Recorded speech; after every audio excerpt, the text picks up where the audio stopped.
My name is Richard Crawford, and I've built my career on representing luxury brands around the world. And in doing so, I've had the privilege of having some truly out-of-the-ordinary experiences. But at what cost? It's getting harder and harder to blindly ignore the impact our extravagant lifestyle is having on the planet and its people. So I've decided to investigate whether there really is a sustainable way to visit the wonders of the world but still have extraordinary luxury. Can I have globetrotting adventures without leaving a significant footprint? Well, let's find out. And by using the basic principles that define ecotourism, which are minimal impact, sustainability, social responsibility, and of course, let's not forget overall guest experience, I will rate my travels around the planet to see if we really can make a difference. This trip takes me to Thailand, where I'll be visiting the Saniva organisation on the island of Koh Kud. And Saniva have built an enviable reputation as leaders in the field of intelligent luxury, or as we might call it, sustainable luxury tourism.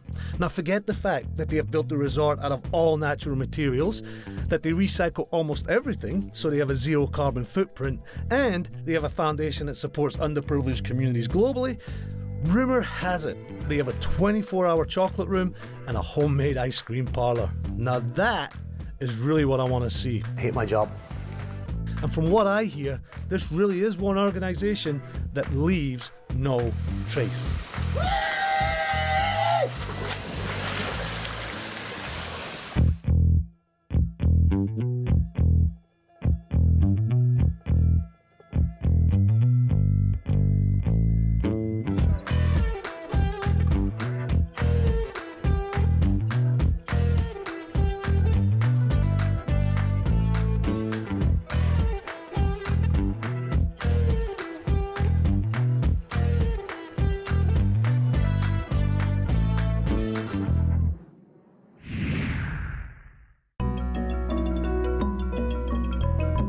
Thailand is one of the world's most renowned holiday destinations, with an incredible range of things to see and do.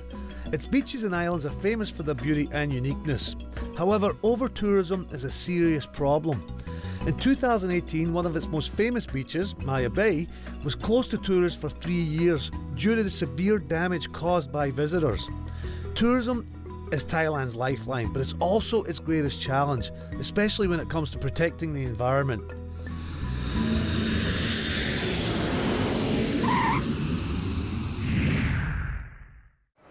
28 hours of international flights and we're finally here, Bangkok. And to be honest, that's about as much as I know right now, except for the fact that we're heading to a small island in the Thai Gulf. Now, I was told when I got here that I should be looking for what I thought was an airline called Arn Finn. And after about 20 minutes of searching around a pretty big airport and making a few phone calls, I've discovered that Arn Finn is not an airline. Arn Finn is a person. And oh, Saniva Kiri, perfect, I'm at the right place. How are you, my friend? Richard, I'm Arn Finn. You're Arn Finn. So this is Arn Finn. Arn Finn is not an airline, but you should open one up. Yeah, I should do that. I was very impressed that the Saniva experience began with boarding their very own private plane. Although I was a little worried how an aircraft fitted in a Saniva's eco model. So I asked Arn Finn, and I was pleasantly surprised by his answer. So we've just turned up over the water towards the island, and I got to thinking, you know, these flights are on a daily basis and sometimes multiple times a day. What effect would that have on the environment? But fortunately, Saniva have a carbon offset program that not only offsets the carbon of the flights from Bangkok to the resort, but offsets the carbon from where each guest originated. So in my case, all the way from New York. So that in itself is incredible. Now also, for safety reasons, we can't have glass on the plane, but these bottles, although they look like plastic, are actually made from plants and are very biodegradable and eco-friendly. And for me, that's a really good sign of what's to come.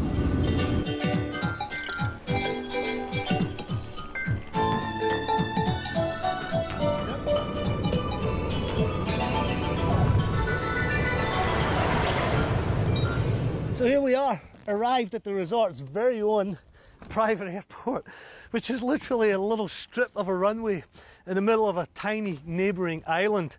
Now, I'm no Robinson Crusoe, but I have my very own Miss Friday, how are you? Who will look after me, give me a personal butler for the whole duration of my stay here. And we're not quite there yet. We still have one more little leg of the journey to go, and that's our own little private speedboat over to the resort. So, woohoo, onward.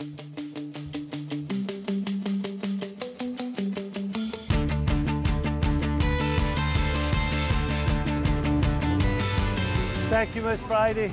Thank you. My mom always told me if you're going to do something, do it in style.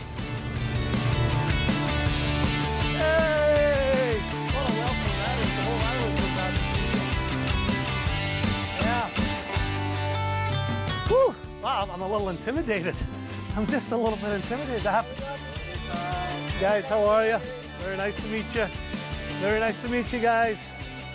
How are you? Thank you very much. Thank you. Wonderful. What a welcome. Fantastic. Well, welcome to Sonavakiri. Well, thank you very much. It's a beautiful place. Yeah, thank you. Now here we are 1 hour ahead of Bangkok, and we are on Soneva time. Soneva time. What, like literally 1 hour ahead? 1 hour. What is that? Is that via Greenwich Mean Time, or is that? It is to get more out of the day, so to enjoy the stay here. So Soneva time is just something you guys put together. It's something so that the guests could have extra daylight and extra hours on the island. Absolutely. Hey, you know what? A place as beautiful as this, I'm okay with that. So here we are on the island of Kund in the Thai Gulf, visiting the Soneva Kiri Resort. And yes, we just had to open up with the quintessential paradise shot. Crystal clear blue waters, pristine white sand, green palm trees. Are you happy now? Okay, good. Let's move on. The whole reason that I'm here, apart from the fact that I want to live down here forever, is that I wanted to find out how you open up somewhere like this to tourism, but still keep it pristine. And that's in actual fact a priority for the people at Soneva. But before we get into Soneva's eco-philosophies, I thought I'd have a look around the property, and let's start off by looking at one of their villas. Oh, and by the way, I am moving down here.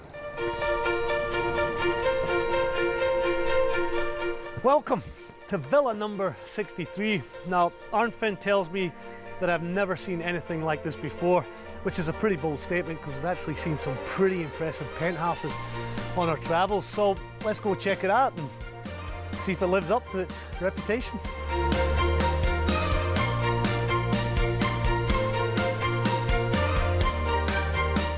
Oh, wow. Wow, wow. So let me tell you a little bit about Villa 63.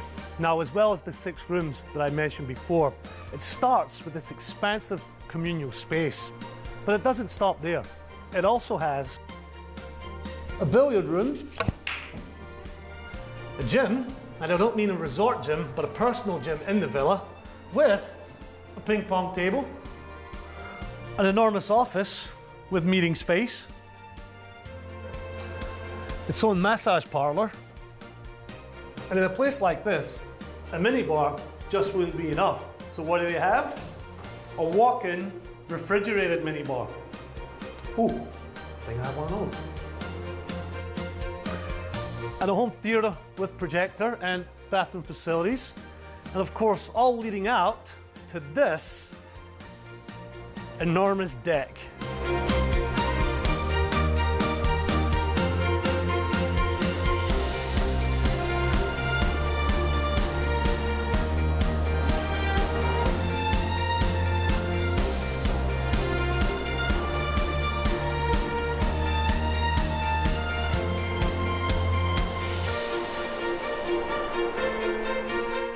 I do have to say there's an abundance of entertaining space, so much so you could probably get lost, and it all centers around this massive infinity pool. But what I want to show you now is some of the accommodation. And this is a master suite, very eloquently furnished with buffalo hide and using a lot of furniture that had the style of the old travel trunks. But a really unique feature that I like is that this case lid lifts up and has the TV. Now, they have a saying here on the resort: no shoes and no news. There's no actual TV channels fed into this TV. It's just through a DVD player. But why would you want that when you have an incredible view? Now, if you take the master suite, is good. Wait till you see the bathroom facilities. Now these facilities are pretty impressive. So let's take a little walk through. We'll start off with the toilet itself. Now most hotels have a room with a toilet, but here the toilet has a whole building. So the commode is right in here with a little changing area out here. Now for the naturalist in us, we have an outdoor shower. And true to Soneva philosophy, all of the bottles are glass and filled with local made products. Now a place like this wouldn't be a place like this if it didn't have a hot tub jacuzzi, and what better place to put one than outdoors on the deck. And of course, if you don't want to take an outdoor shower, they also have a glass enclosed indoor shower, which also, by the way, doubles as a steam room. And just to cap all this off, we have a his and hers changing room. And to be honest, I think if I got up during the night to go to the bathroom, I would be completely lost. And just upstairs from the master suite is the kids' room. And what kids don't love bunk beds. But if the bunk beds are not enough, there's this. A water slide that delivers you right into the plunge pool at the master suite. I guess it's time to go see mom and dad. Woo!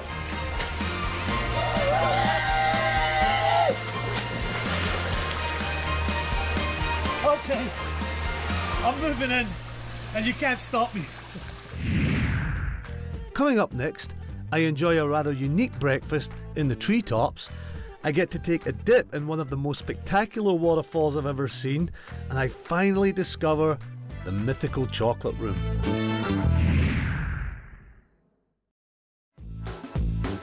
Good morning, and the sun is rising over the Thai Gulf, and I'm excited to discover more about Soneva Kiri today. And my first stop is what I'm told is a very unique dining experience. Here at Soneva Kiri, it's about creating a lifetime of rare experiences. And I'm heading to breakfast this morning, and I'm told that this is going to be one of those. Now, I'm walking through this dense jungle, and to be honest, I really don't know what to expect. But I am building up a good appetite. Oh wow, this is really cool. Certainly unique and rare. I guess I'm going to have breakfast in the trees. Fantastic. Okay. Oh wow, okay. It just got interesting. Where am I going? Oh.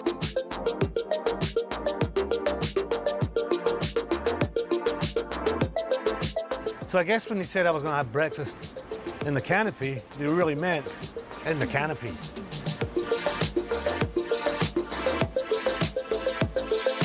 Here comes breakfast.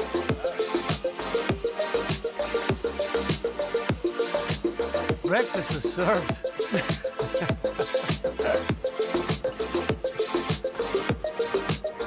Oh wow, everything. We got eggs, salmon, fruit, cheese, meat. It's a full breakfast. They weren't kidding.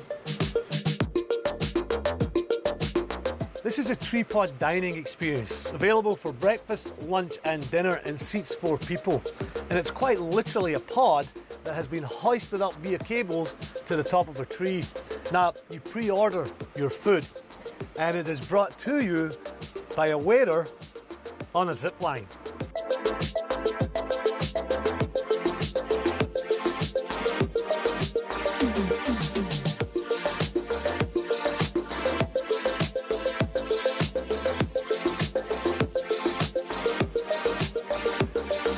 Well, I have to say, if they set out to create a unique and rare dining experience, mission accomplished. And very often they're featured as one of the top 10 dining experiences in the world. And I never thought I'd be hanging in a pod at the top of a tree with such a beautiful view.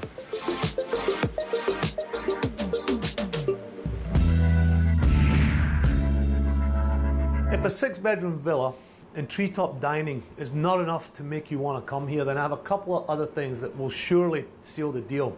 Never, ever have I stayed anywhere where there's a 24-hour, refrigerated, all-you-can-eat, self-service chocolate room.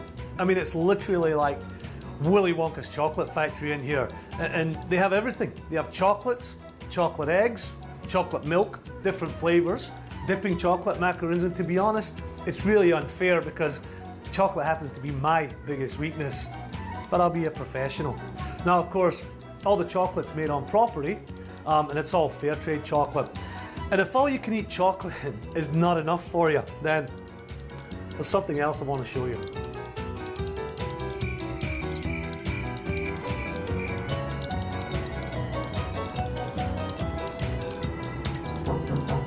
Oh, yeah.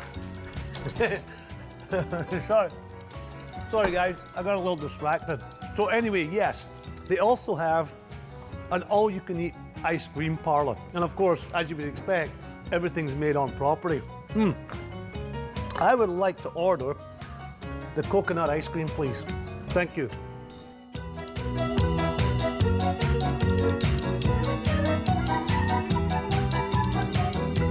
Well, with over 40 flavours and all of these toppings, what more could you want? I hate my job.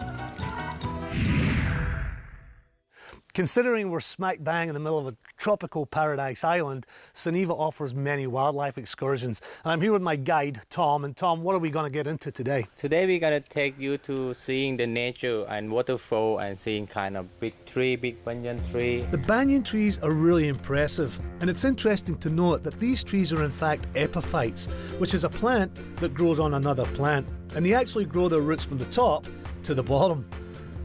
Now, the orange material you see wrapped around this particular tree is a local tribute to Buddha. And so began our trek to the beautiful Yaki waterfall, one of the 3 waterfalls on the island.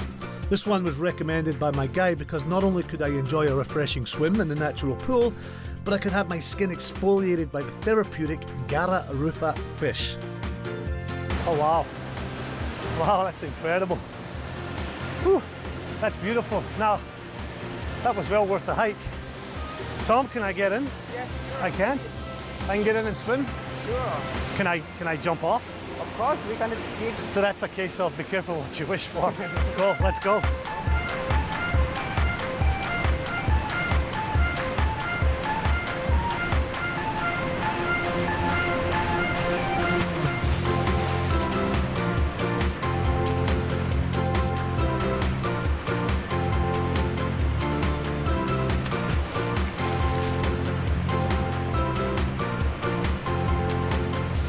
What a treat, and surprisingly pristine, and more importantly, not too overcrowded with tourists. To be honest, all that's missing at this point is a nice glass of wine. Speaking of which, as with any luxury resort, the food and beverage program is very important, and here at Soneva Kiri is no exception. In fact, they've almost taken their beverage program one step further and built this amazing wine pavilion, which is basically a wine tasting room with one of the best views in the world. Also, they have their very own wine cellar, which you can actually see right below this glass table. Let's go check it out. Wow, this is really cool.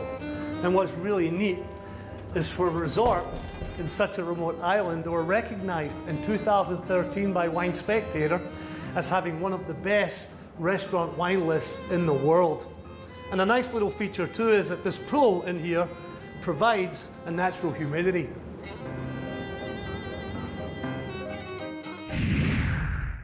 It's not unusual for resorts of this caliber to have vegetable gardens. What is unusual is to have it on this kind of scale.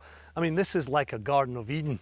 And of course, being Soneva, it is all organic, which guarantees not just freshness, but great taste. I sat down with Chef Dawa to find out the benefits of using the fresh island produce. And we have a lot of big gardens, vegetables gardens, so we can grow our own vegetables from here, and instead of buying from another places, another shops, that we can grow here, and it's more nicer and more healthy. Now we are doing the own mushrooms here. We are growing own mushrooms. This is actually the only door that I've seen with any kind of lock here on the property, and it just so happens to be to the mushroom hut, which makes me question what kind of mushrooms they got in there. Let's go have a look. So it's actually a place where they bring in the spores of the mushrooms and grow them here until full maturity. And just really another example of full sustainability. Part of the philosophy here is that they provide organic, fresh and really healthy food. And one of the dining options here is this pop-up raw bar. And let me tell you, the aromas that are coming off of here and the vibrant colours makes this really, really appetizing. And they're preparing for us a 6-course menu, which I'm really looking forward to. Is this mine? Thank you. And to top the day off, I visit Cinema Paradiso, the property's very own outdoor cinema. Now, Cinema Paradiso marries 3 passions close to Suniva's heart: elegance, immersion in nature, and relaxed indulgence. And the cinema offers a full bar and waiter service with gourmet foods, accompanied by a nice selection of cocktails. What better way to finish the day than to watch your own private viewing of a movie on an inflatable screen under the moonlight? And to top it all off, they even supply the popcorn.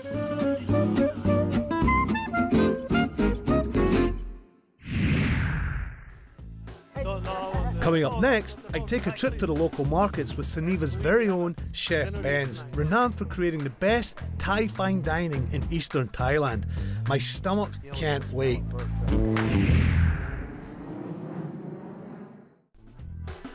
Welcome back to the island of Koh Kood in Thailand, where I'm visiting Suniva Kiri. Whereas I expected the food to be good here, I didn't expect such a big focus on locally produced, sustainable foods. For instance, no lobster is served at the resort due to concerns of overfishing. Now, you'd imagine this would create a real challenge for the chefs to come up with world-class cuisine using only local produce. But this seems to have actually become a point of pride here. The signature restaurant is held by Chef Ben's, who has become iconic worldwide for the quality of her dining experience. The signature restaurant at Suniva Kiri is Ben's Restaurant, named after my good friend here, Chef Ben's, and tonight we're going to have dinner there. But I'm really fortunate today because Chef Ben's has invited me down to the local market where she'll get some of the produce for tonight's menu.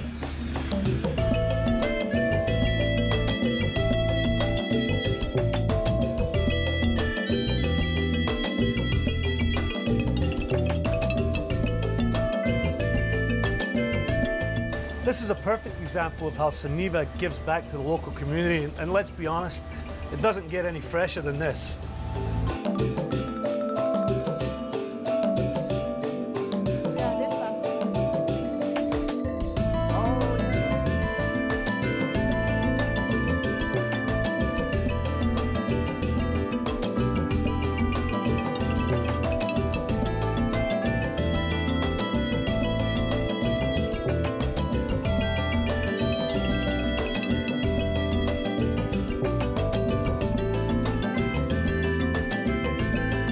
Chef Ben's actually has a really interesting story. Basically, several years ago, the owners of Suniva had dined at a restaurant where Chef Ben's had prepared some of the meals. They enjoyed it so much, they basically hired her on the spot. Several years later, they've actually built the Ben's restaurant here at Suniva Kiri, and obviously Chef Ben's being the chef there. Now, Chef Ben's uses recipes that have been handed down through her family for generations, and now we're actually going to go and prepare some of the produce that we bought today. So I guess, guys, tonight we have a dinner date. I'll see you there.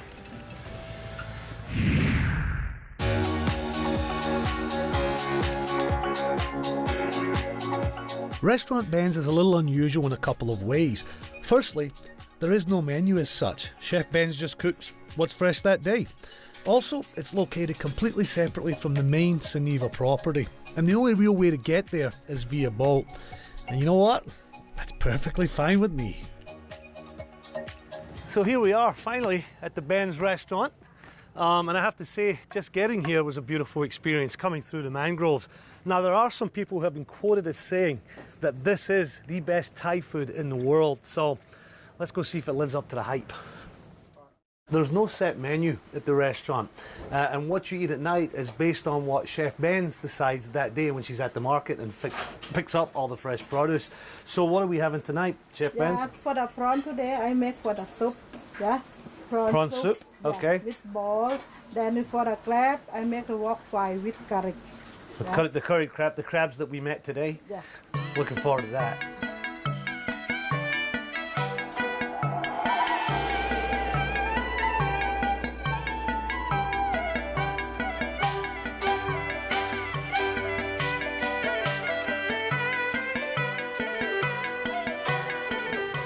We're starting dinner off tonight with the signature drink from the restaurant, which is made out of this butterfly pea flower, and apparently if I squeeze a little lime in there it'll change colour, so let's see what happens. Yep, it's changing. You can see it changing from a blue colour to purple.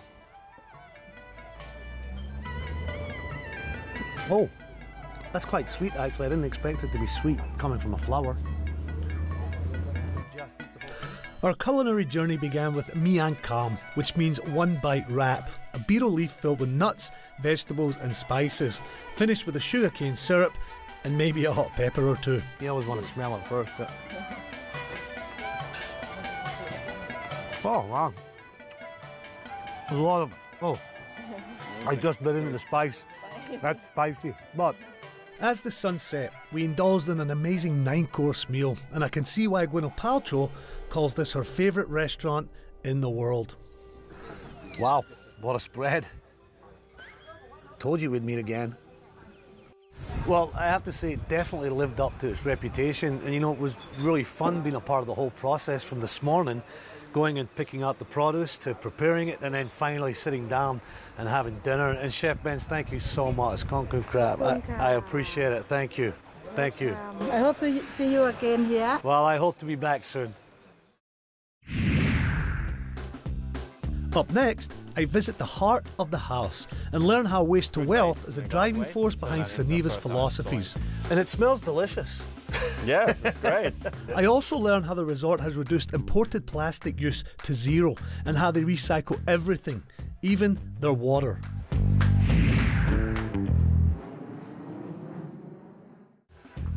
Welcome to another beautiful day here on the island of Koh-Kud in Suniva Kiri. Now, I mentioned before the reason that we're here is because these guys have such a strong ethos when it comes to sustainability and the environment, and I personally wanted to find out a little more about it. And we're starting here at what they call Eco Central, and also they call it the heart of the house because it's important to the operations of the resort. Hey Arnfinn, how are you? Hi Richard, I'm good. How are you? Good to see you, man. I'm fine. I'm fine. So tell me about Eco Central. Eco Central is part of a heart of house. It's here we take care of our waste, and then we have a program called Waste to Wealth, where we don't look at waste as something you throw away, but actually as an asset, as a resource. So, for instance, our food waste we turn into fertile compost that we put in the vegetable garden. From there we grow nutritious vegetables that are used in the restaurants, and by that creating value out of what others would view as waste. Oh, fantastic. Here we got our recycling corner and our composting area. Yeah, I guess it's inevitable with that many guests on a resort like this, you're going to have a lot of recyclable materials. Yeah, you do end up with materials that we need to take care of and recycle. Yeah, so plastic, glass, metal and paper, and this is a collection point, but where do they all go from here to be recycled? We take it to the main line where we have facilities to recycle these materials. That makes sense. Come over here, okay. We have something interesting to show you, our composting area. This composting area? Yes. So where's all this coming from?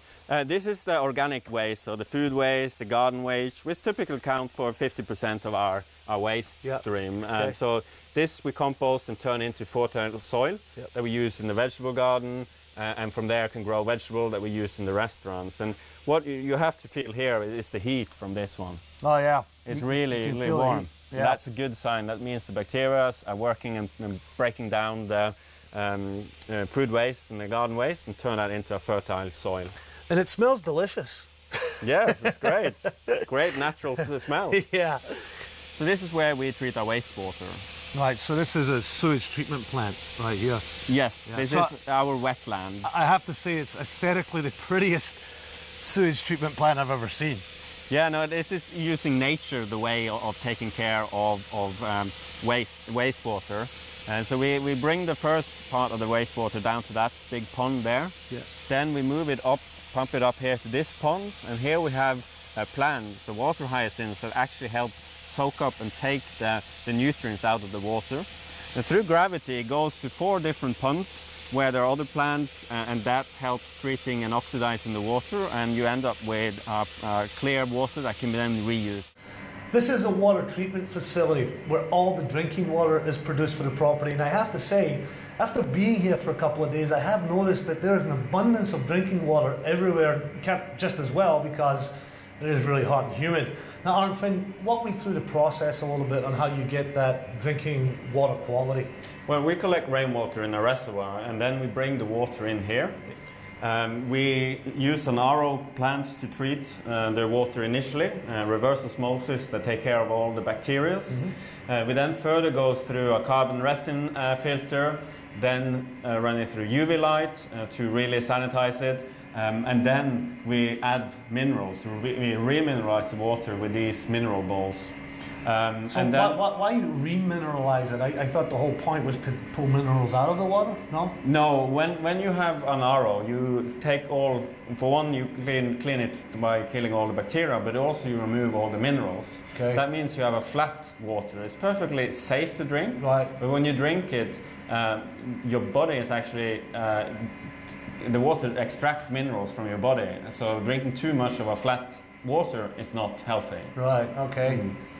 So, and then eventually the water comes out here from the tap. So at this point it's ready to drink. It's It can drink, okay. You just take it off the tap and you drink it.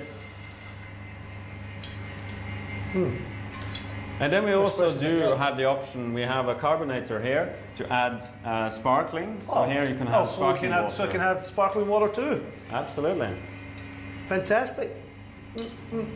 How does it taste? It tastes really good, but I have to ask, not to state the obvious, but you guys are obviously always using your glass bottles, so a reduction in plastic that you're using, right? Yeah, there's a massive reduction in plastic by using the glass bottles that we can wash and use over and over again. Great to hear. Despite the fact that there are 36 villas on the property, and they're pretty big, trust me, there's very little visual impact on the island.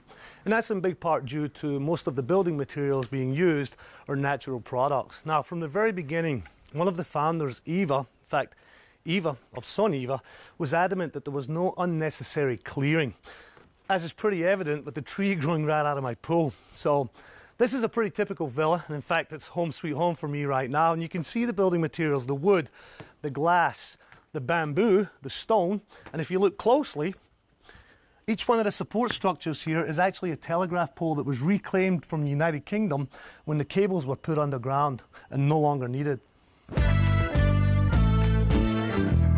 It's not just about the natural materials that they're using in the buildings here. It's about the architecture and the design.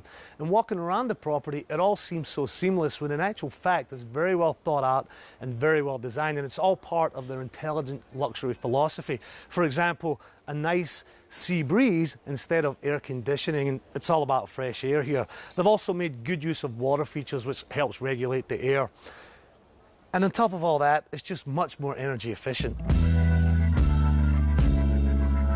So this is nice. I'm at the weekly general manager's cocktail party. But what's really exciting about this party is this is a chance for them to showcase their zero waste policy.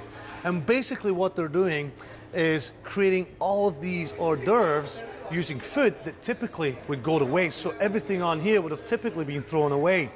So let's get an example of something that we would throw away, but now we're going to eat. What do we have here? Okay, this is we make for the crispy fish stick. Crispy fish stick, yes, okay. Inside is whatever fish where we have. Example like you fillet the sea bass or salmon for make a steak, for make a steak, for make a main dish, beautiful dish. When you have a little bit left over, you can mix together. So this is after you fillet the fish, you have little bits of fish left. Yes. You put it all together. And put inside the spring roll. Spring roll. Oh, very nice. And then we make deep fry like this. And we deep fry it. Yes. This is look like a spring roll, but a little bit different technique. Yeah. About the roll. So who would have honestly thought that you would get something this delicious and presentable out of food that you would have typically thrown away? Well, it's been a rather busy day checking out some of the property's eco initiatives, but it's late and I need to get up early in the morning because I'm actually leaving the island. Arnfinn is taking me to check out one of the eco projects that Soneva Foundation has that helps eliminate the company's carbon footprint. So nighty night.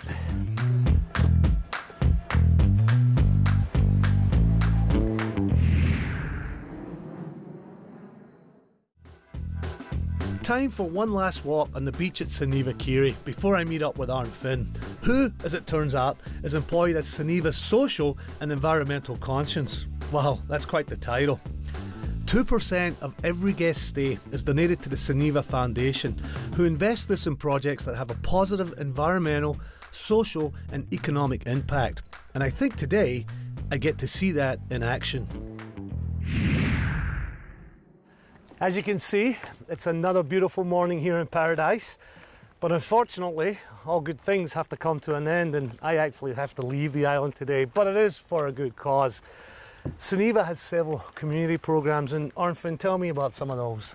We have a variety of community programs. One of them are Learn to Swim, in which we teach local children how to swim, and so that they become ocean ambassadors to really protect the environment.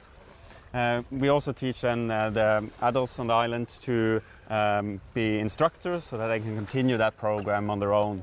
And then we have the forest restoration program, in which we have planted over 500,000 trees covering 300 acres in northern Thailand. Yep. And then we have the Myanmar Stoves campaign, in which I would like to take you and show. So we're heading to Myanmar now? We're going to Myanmar. Oh, cool. I've Let's go. I've always wanted to go. Let's get on that plane and head to Myanmar. Fine. Yes, go. It's been quite the trek to get here, starting with a golf cart to the jetty, where we boarded a speedboat that took us to an airstrip, where we got on a private plane to Bangkok, where we boarded an international flight to Yangon, Myanmar, and then a domestic flight to here. Welcome to Mandalay. Now, the reason that we're here is because Arn Finn is going to take us to a project that the Suniva Foundation has here in Myanmar, traditionally known as Burma. Now, until fairly recently, it was completely closed off. And today, the major cities are open to tourism, but there's still areas where you just can't go. And fortunately for us, the Suniva Foundation, working with Mercy Corps, an NGO and a charity, have done some paperwork for us to get there. Now, just to give you a sense of how difficult that still is, one of our producers didn't get the paperwork in time, so she has to stay at the hotel with the pool. Maybe I should have screwed up my paperwork. But I'm really looking forward to being here, seeing what it has to offer. I've always wanted to come to Myanmar.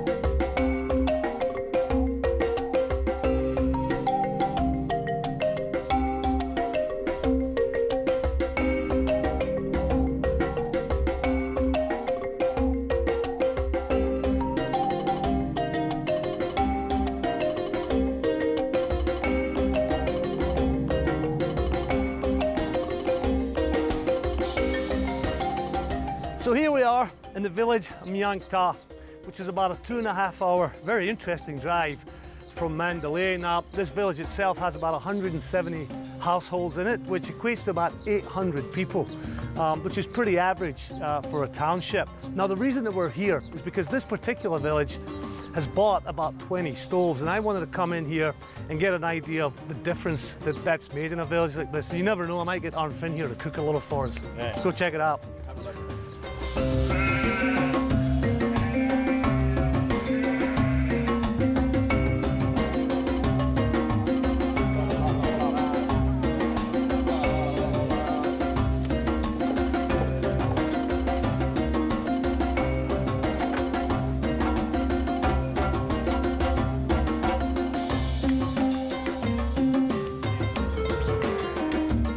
As I mentioned before, this is not a tourist area. Not only is it not a tourist area, but it's actually a restricted area. And we had to have specific paperwork to come here and film. And I thought that was just going to be a formality. But as it happens, while we're filming, these police officers behind me came up into the village and checked our paperwork. And not only checked our paperwork, but they took our picture too. They even went as far as to go check out the stoves to make sure that it was relevant for the whole reason that we were here. And to be honest, I think we might have sold 3 more stoves.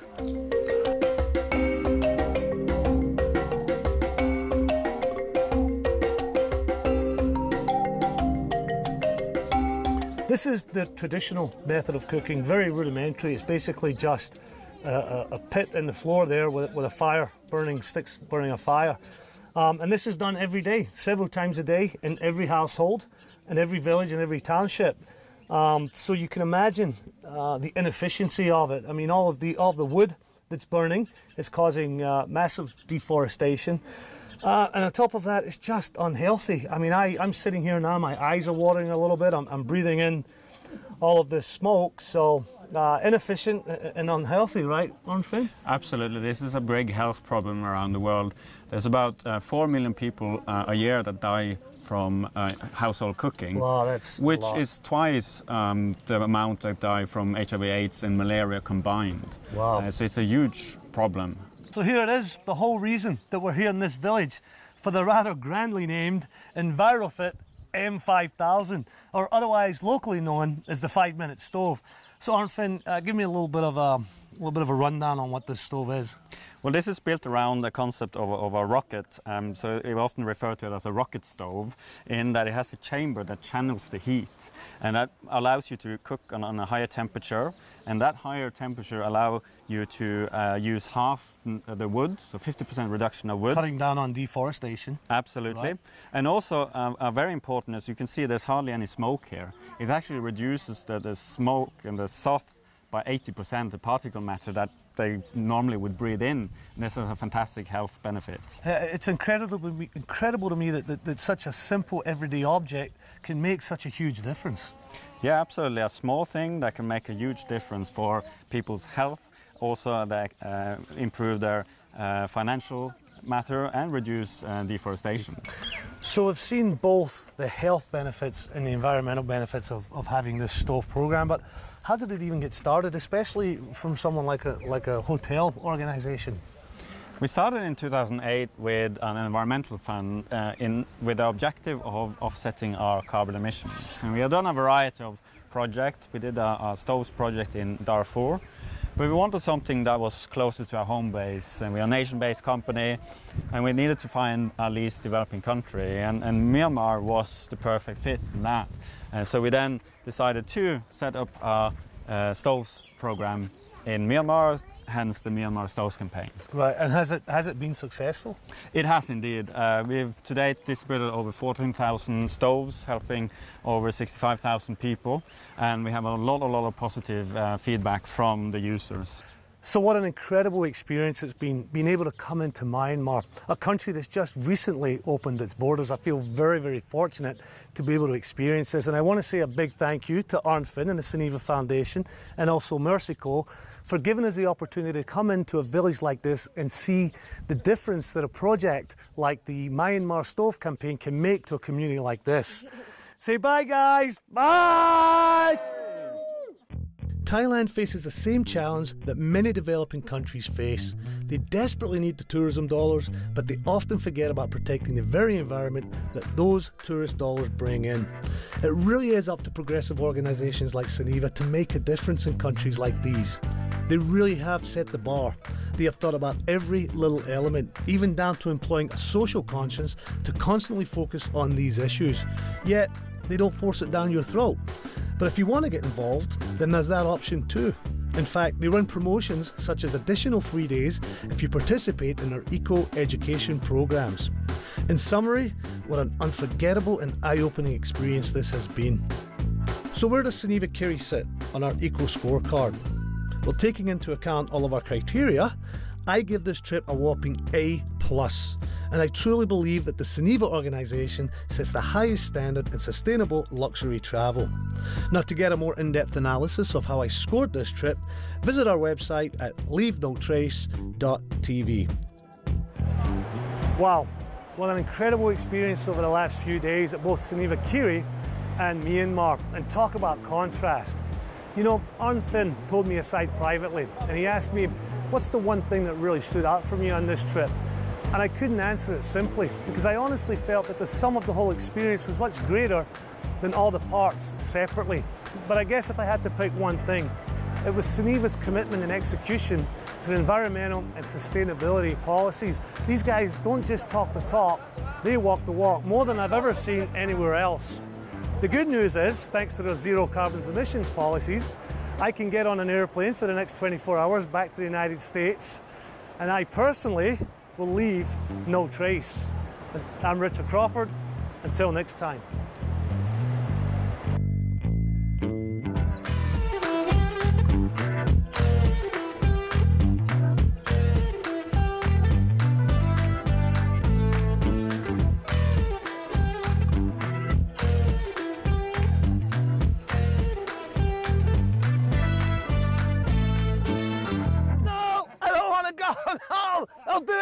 Stay. I'll cook. I'll clean. I'll clean. I'll cook.